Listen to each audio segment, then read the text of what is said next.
కాబట్టి మరి ఇప్పుడు పరిశుద్ధ బైబిల్ గ్రంథంలో తీయబడిన దేవుని కథల్లో మాకు వచ్చే కథలండి. యోసేపు చరిత్ర, యాకోబు చరిత్ర, జ్ఞాన సుందరి,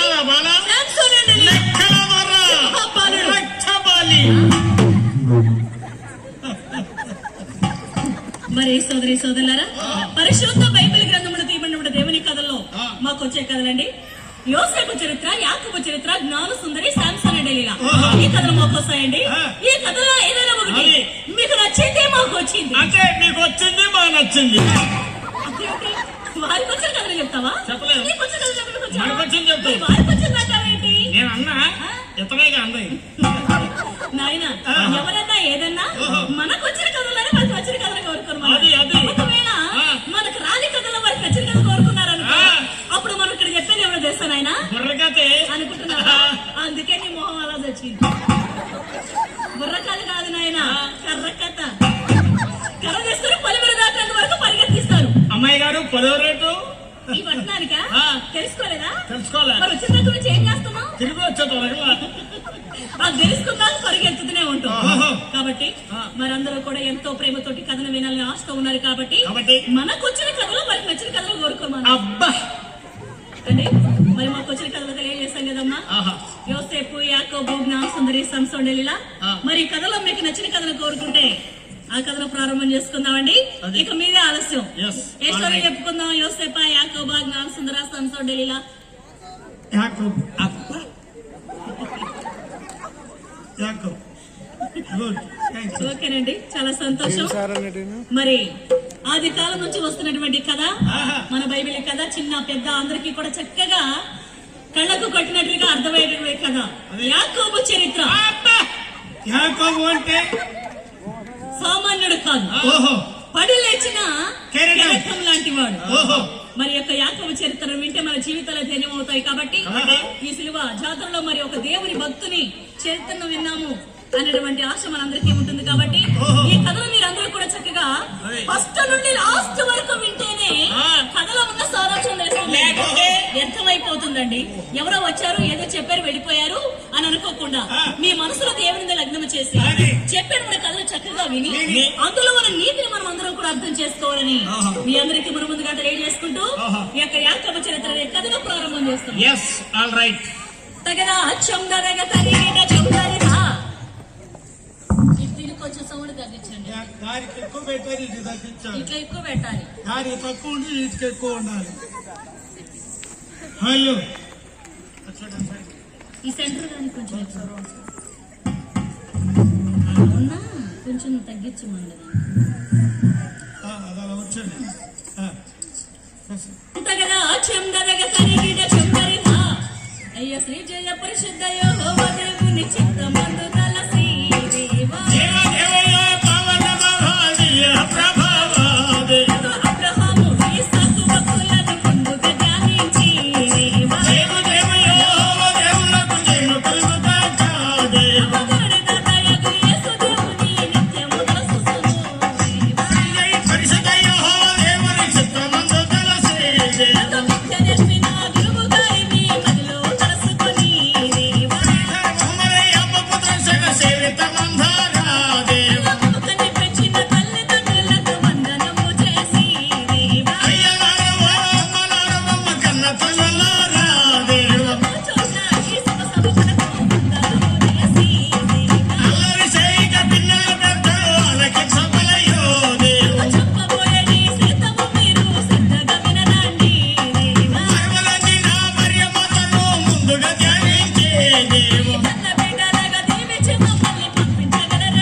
వచ్చింది? ఎందుకు వచ్చావు? బుర్రగా చెప్పడానికి. మరి మీరంతా ఎందుకు వచ్చారు? చెప్పే కథను వింటానికి వచ్చారు. వింటానికి వచ్చారా? ఎన్నోళ్ళు మంచాలు లేక వచ్చారు.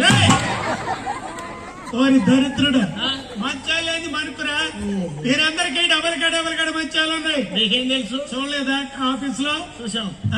కాబట్టి మీరందరికీ కూడా మంచాలు ఉన్నాయి, అన్ని ఉన్నాయి. కానీ దేవుని యందు ప్రేమ, దేవుని యందు భయం, భక్తి అనేటువంటి విశ్వాసంతో వచ్చి కూర్చున్నటువంటి బిడ్డలందరికీ కూడా దైవభక్తులు కూర్చున్నారు. చెప్పేది బైబిల్ గ్రంథం నుంచి తీయబడినటువంటి పరిశుద్ధమైన కథ. కాబట్టి నువ్వు అలా చేయకుండా, అంత కూడా ఇట్లా వేయకుండా, చిల్లర మాటలు మాట్లాడుతున్నా జాగ్రత్తగా ఉండాలి. అలాగేనండి. కానీ అప్పుడప్పుడు చేస్తుంటా అల్లరి. వద్దా వద్దా వద్దా చేస్తా వద్దా. ఏ బాబు చైనా అయినా ఎక్కడ తగిలితే బొట్టు చుట్టూ ఇంజక్షన్లు ఏం చేయించుకోవాలి? పళ్ళు. కాబట్టి లిఫ్ట్ గా జాగ్రత్త. కదా చందగ సరిగిడ చందరిత సోదర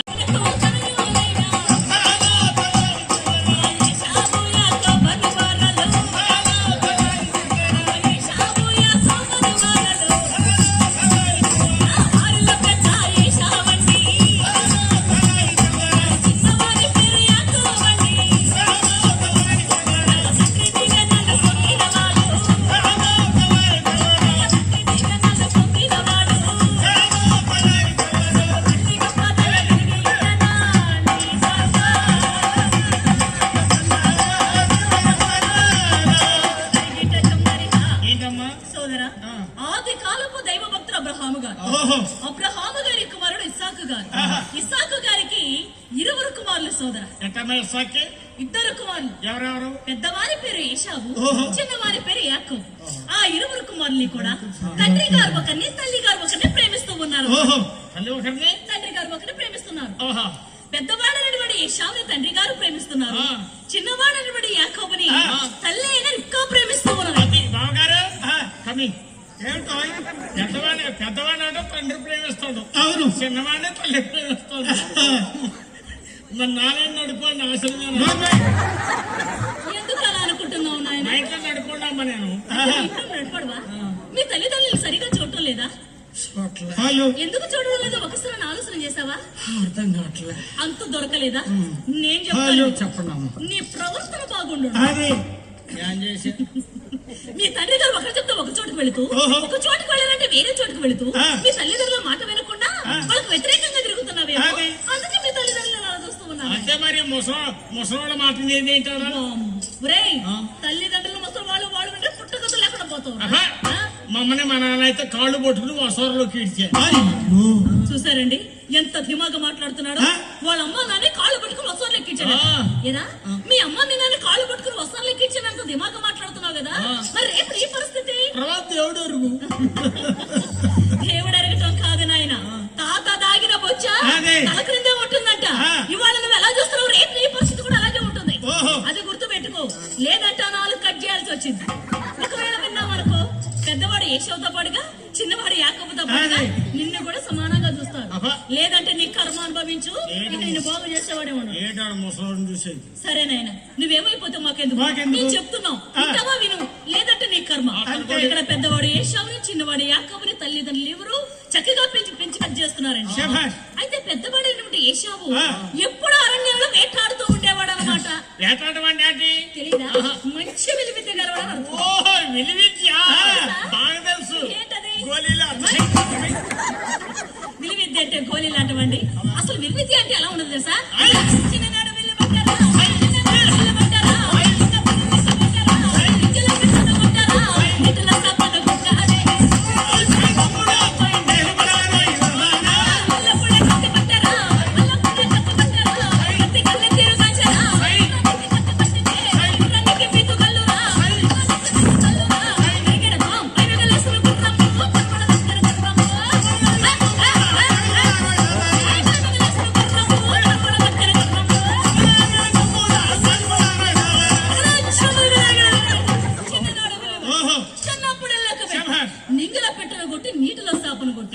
అలాంటి విలువిద్యలన్నిటిలో కూడా ఆరు తేలిన వాడు పెద్దవాడైనటువంటి ఏశావు. ఇది విలువిద్య అంటే నీ ముఖానికి. అంతేగాని గోలిలాటం, అన్నం కూరబడిన తర్వాత గిన్నెలు తవ్వడం ఇది కాదు నాయన. ఇక చిన్నవాడైనటువంటి యాకోబు అంటారు ఆ. తండ్రి గారికి చేదోడు వాదులుగా ఓహో. ఉంటుంది తల్లి గారికి చేదోడు వాదులుగా ఉంటుంది ఆ. వంట పనులు ఇంటి పనులు చేస్తూ చేస్తూ. గొర్రెలు మేకలు కాస్తూ ఉండేవాడు చిన్నవాడైనటువంటి యాకోబు ఆహా. ఈ విధంగానే చక్కగా కాలం గడిచిపోతుంది అయితే తండ్రి గారైనటువంటి ఇసాకు గారు వృద్ధాప్యంలో ఉన్నారు కాబట్టి వృద్ధాప్యం అంటే జబ్బా? అమ్మాయి, అన్ని డౌట్లు నువ్వును వృద్ధాప్యం అంటే జబ్బు కాదు నాయన ముసలితనం ఓహో, తండ్రి సగం ముసలివాడయ్యాడా? కూర్చుంటే లేవలేక లేస్తే కూర్చోలేక కనులు కనిపించక అదే. ఆ స్థితిలో ఉన్నాడు ఇసాకు గారు ఓహో. ఆ స్థితిలో ఉన్నటువంటి ఆ ఇసాకు ఇస్సాకు గారికి గారికి ఒక చిన్న కోరిక కలిగిందండి ఆగవయ్యా బాబు, ఆగవయ్యా. ఆ ఏళ్ళు చూసారండి ఎలా ఉన్నాయో, సన్నగా పల్లెటూళ్ళ చెరువులెంబడి కోవలెంబడి తిరిగే కొంగేళ్లు ఉన్నట్టున్నాయి. నా కన్నాలు ఎక్కడైనా పోసుకుని అనుకో, కంటికి పచ్చగుడ్డ సంచి కుట్టియాలి. పచ్చగొడ్డ ఎందుకు కుట్టాలి? రెడ్డగుడ్డ కుట్టియొచ్చుగా. వెళ్ళి డాక్టర్ గారిని అడుగు. ఇప్పుడు తండ్రి సగం ముసలివాడయ్యాడు. అవును. మరి ముసలితనంలో ఆటయం ఇప్పుడు కోరిక ఏంటి? ముసలి వాళ్ళకి కూడా కోరికలు ఉంటాయా? బ్రదర్, మానవుడు ఆశాజీవి. పుట్టింది వాళ్ళకొని చనిపోయే వరకు కూడా కోరికలు ఉంటాయి. ముసలోడి కోరిక ఏంటి? ఇసాక్ గారి కోరిక మంచి భోజనం భోంచాలనే కోరిక కలిగింది. ఓయ్, భోజన కోరిక. మరి నువ్వేమనుకున్నావు? నేను అదే అదే అనుకో, కొన్నాళ్ళు బ్రతుకు. అవును నాయన అలా మంచి భోజనం భోంచిన ఆశ కలిగి తన పెద్ద కుమారుడైనటువంటి ఏశావుని దగ్గరకు పిలిచి ఓహో. నాయన కుమార నాన్నగారు. ఏశావు నువ్వు ఎప్పుడు అరణ్యంలో వేటాడుతూ ఉంటావు కదా అది. నువ్వు తక్షణమే అరణ్యానికి వేటకు వెళ్లి ఆహా. ఒక లేడినో దుప్పినో వధించి ఆ. ఆ మాంసాన్ని తెచ్చి మంచి భోజనంగా తయారు చేసి నాకు పెడితే ఓహో. నాలో ఉన్నటువంటి ఆ దేవుని దీవెనలన్నీ నీపైనే కురిపిస్తాను కుమారా నాన్నగారు, బాబు. నాకు దీవెనలు ఇస్తారా? ఆ. ఇప్పుడే ఇప్పుడే ఇప్పుడే వేడికి వెళ్తాను. ఓ, చూసారండి అలా తండ్రి గారు ఇసాకు గారు ఎప్పుడైతే పెద్ద కుమారుడు ఏశావు కల పన్ను అప్పగించారో తండ్రి మాటలు దైవ మోక్కుగా భావించిన ఏశావు పరుగు పరుగునారణ్యానికి వేటకు వెళ్ళిపోయాడు. శభాష్. సోదరి సోదరులారా, భక్త మహాశైలారా, మీరు ఎప్పుడు వింటూనే ఉంటారు. ఎన్నిసార్లు విన్నా బైబిల్లో మనకి తెలియని కొత్త వింతలు కనిపిస్తూ ఉంటాయి ఏంటి? ఎప్పుడూను. ఏంటన్నా? ఇప్పుడు మీకందరికీ తండ్రి గారు మరి మన పాస్టర్ గారులందరికీ కూడా మీకు బోధిస్తూనే ఉంటారు. ఇందులో చిన్న విశ్లేషణ ఏంటంటే, తండ్రి గారు కండ్లు కనిపించని ముసలివాడు, కొడుక మంచి యుక్త వయసులో ఉన్నాడు, విలువిద్యాకాడు. అలాంటి కుమారుడికి తండ్రి కండ్లు కనిపించని తండ్రి ఒక్క మాట చెప్తే ఆ మాటను దైవ వాక్కుగా భావించి అరణ్యానికి అటుకు వెళ్ళిపోయాడు. అలా తల్లిదండ్రుల మాటను దైవ వాక్కుగా భావించి యువతి యువకులు ఇక్కడ ఈనాడు ఈ సభలో ఎంతమంది ఉన్నారు? ఈనాడా తల్లిదండ్రుల మాటనే కుర్రోళ్ళ ఉన్నారు. ఉన్నారా? పాలు పెరుగులు మానమన్నా, ఓహో. కళ్ళు సారా త్రాగమన్నా, పిల్లాన్ని ప్రేమించమన్నా, తల్లిదండ్రులను దచ్చేసి. ఓరి దరిద్రుడు, జీవ గ్రంథములో మాటలు ఎన్నిసార్లైనా వింటుంటారు, విడిచిపెడుతూ ఉంటావు. ఏంటి? తల్లిదండ్రులను ఏడిపించు అని దీపము ఆరు చీకటిలో ఆరిపోవును అనుంది. కారు చేయటం అంటే నాకేం తెలియదు. తెలుసా? ఆ వెనకాల చేయటేగా, ఆ పక్కలమ్మడి చేయటేగా. ఏయ్, కారు చీకటి అంటే వెలుపల కనిపించి చెగటో, ఒకవేళ కరెంటు పోతే వచ్చి చెగటో అనుకుంటున్నావా? అది కాదు నాయన. కారు చీకటి అంటే ఎలా ఉండదో తెలుసా? నేను చెప్తాను. తల్లి జాడ పిల్లకు లేక, పిల్ల జాడ తల్లికి లేక, తల్లి జాడ పిల్లకు లేక, అవునండి. పిల్ల జాడ తల్లికి లేక, చెట్టుకొకరై పుట్టకొకరై అవునండి. అయ్యయ్యో. అవునండి.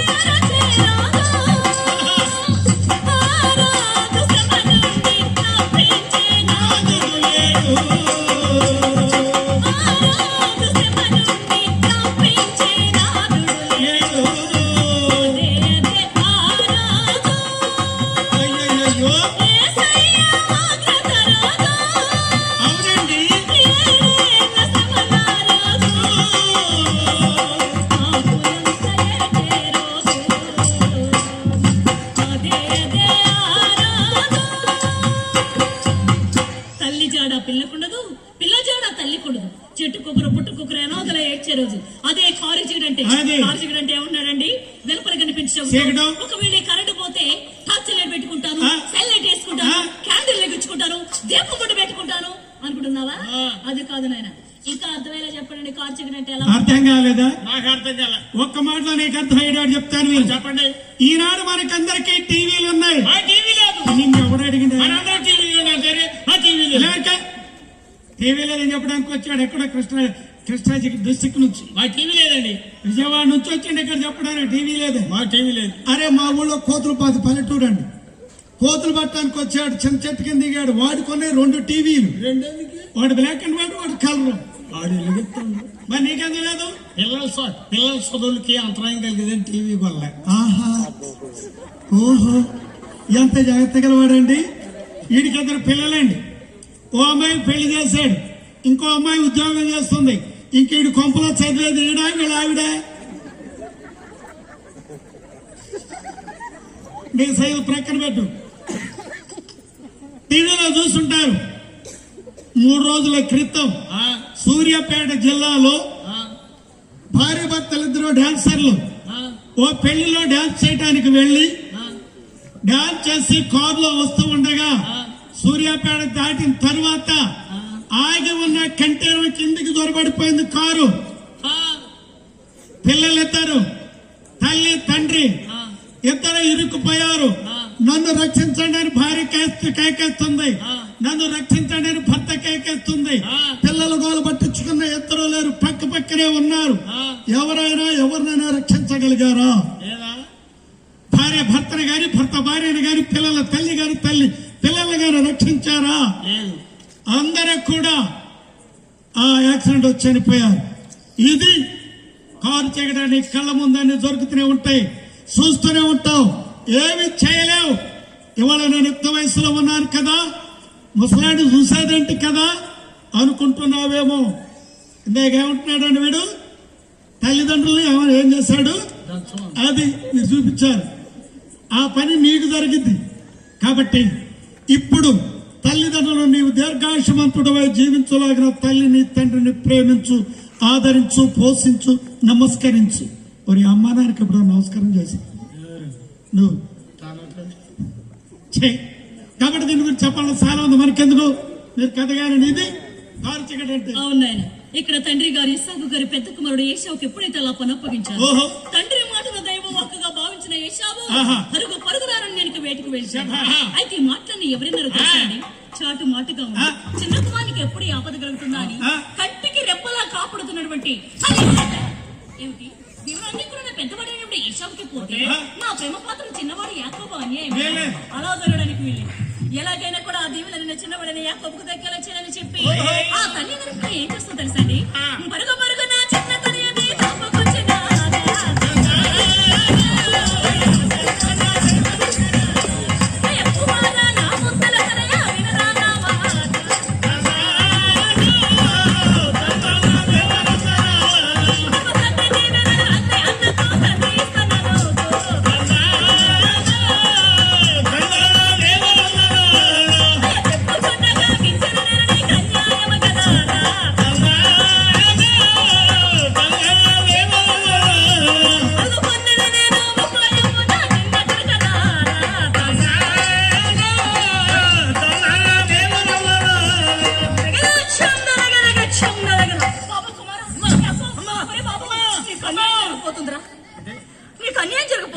నాకు అన్యాయం. అవును కుమారా, వాడు ప్రాబ్లం మమ్మీ. అన్యాయం జరిగిపోతుంది. ఎంతో ఆతృత పరుగున పరిగెట్టుకుంటూ వస్తూ ఉంటే వాట్ ప్రాబ్లం మమ్మీ అంటారు ఏంటి? నాకు అన్యాయం ఏంటి? అవును కుమారు, మీ తండ్రి గారంటే సామాన్యమైనటువంటి వారు. మీ తండ్రి గారు నోటి వెంట మాట వస్తే అది దైవ వాక్కులు నెరవేరిపోతుందిరా. అటువంటి దీవెనలు నీ అన్నైనటువంటి ఏశావుకి ఇస్తానని నేను విన్నా. మరి నన్ను ఇంకేమంటావు? నీ అన్నయ్య కంటే ముందుగా ఆ దీవెనలని నువ్వు పొంది రావాలి. అవును కుమార్, పెద్దవాడు ఏసేవాన్ని పొందవలసిన దీవెనలు నన్ను పొందమంటారా? పొందాలి బాబు, ఇది సాధ్యపడదు.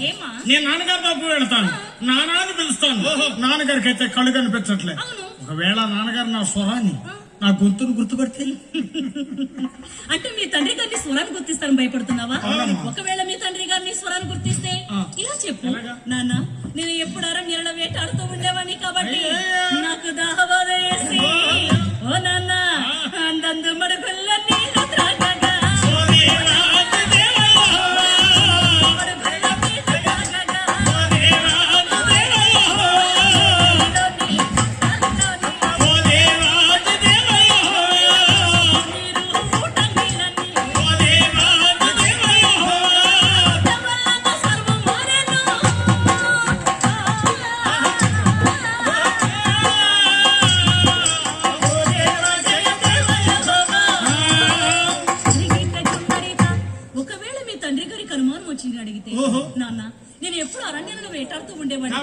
నాకు దాహబాధ వేసి ఆ. అందందు తటాకత్తులో మడుగుల నీళ్లు త్రాగడం వలన ఆహా. నా స్వరం ఇలా మారిందే కానీ కానీ. నీ పెద్ద కుమారుడు నీ ప్రేమ పాత్రుడు ఏషావునని చెప్పు కుమారా అమ్మా ఆ. ఇలాగైతే చెప్పి నాన్నగారు నమ్మిస్తా ఇంకో స్మాల్ డౌట్ నీ దేహమే సందేహంగా నాయనా. అన్ని శరీరం నుడుగా నా శరీరం నుడుగా చాలా భేదం ఉన్నది అవును. అన్నయ్యకి అన్నయ్య ఒంటే రోమాలు గలవాడు అవును. ఒంటి నిండా రోమాలు ఉంటాయి అన్నయ్యకి ఆహా. మరి నేను చూడగా నా ఒంటి మీద ఎక్కడ రోమాలు లేవు నున్నగా బాగా నున్నగా బాబు అమ్మ బాధపడుకున్నాను. అన్నయ్యకి ఒళ్ళంతా ఉంటే రోమాలు అవునాయి, నా ఒంటి మీద ఎక్కడ రోమాలు లేవు నాన్నగారు తడిమి చూస్తే అక్క అందుకే నేను బాధపడుకున్నా. ఇప్పుడు మా వారంతా పట్టణ వాసులు వచ్చిన పల్లె వాసులు చాలా మంది ఉన్నారు. వారందరూ కూడా అదే అనుకుంటున్నారు నాయన. ఏమని ఈడొంటి మీద ఎక్కడ చూసినా రోమాలు లేవు, శరీరం అంతా నున్నగా ఉంది. ఈడ ఆడమోగా గాని మాడమోగ ఎక్కడ లేవు, వీడికి ఎక్కడ కావాలి. ఒరే దానికి ఒక ఉపాయం ఆలోచన చేశాను. నువ్వు వధించిన మేక సన్మాన్ని నీ ముంజాతుల పైన నీ మెడల పైన కప్పిస్తాను. నీ అనే ధరిస్తున్నా సేని సువాసన గల అంగీని నీకు ధరింపజేస్తాను. అప్పుడు తడిని చూసిన మేక శర్మము తోడ్పడి పెద్దవాడు ఏషేవే అని నమ్మి ఆ దేవుని నీకు ఇస్తాడు. అలాగా ఆ. ఒక్కవేళ నాన్నగారు శాపాలు ఇస్తే ఆ శాపాలు నా మీదకి వచ్చునుగా. అయితే నా డౌట్ ఎందుకు ఇప్పుడే బయలుదేరు ఒరే అంటే నువ్వు శాపాలు వచ్చినా పర్వాలేదా? నేను బాగుపడితే చాలు నీకు మాత్రం దీవెనలు కావాలా? ఒరే నీలాంటి కొడుకులు పుట్టకూడదురా, అసలు పుట్టనే పుట్టకూడదు. ఏంట్రా అది? నవ్వు అందరూ ఏడుపు అనుకుంటున్నారు నాయన. అలాంటి నవ్వుకు అది అలా ఎప్పుడైతే తల్లి అని రిబ్కా చెప్పిందో ఓహో. తల్లి మాటలు విన్నటువంటి యాకోబు అయ్యయ్యో. పొరుగున మందరానికి వెళ్ళి ఒక దట్టమైన పొట్టేలును వధించి వధించి ఆ మాంసాన్ని తెచ్చి తల్లి అయినటువంటి రిబ్కాకి ఇవ్వగా ఇవ్వగా ఆ రిబ్కా ఆ మాంసాన్ని ఆ. షట్రశోభిత రుచికరమైన భోజనంగా తయారు చేసి అబ్బా. వెండి పాత్రలో ఆ భోజనాన్ని వడ్డించారు. అది. ఆ వడ్డించడం మేక చర్మాన్ని యాకోబు మృగజతుల పైన మెడల పైన కప్పిపోచి ఓహో. తానగరు ధరిస్తున్నటువంటి సేని సువాసన గల అంగిని యాకోబునకు ధరింపజేసి ఓయమ్మలారా. ఎప్పుడైతే పళ్ళరాన్ని చేతికి ఇచ్చిందో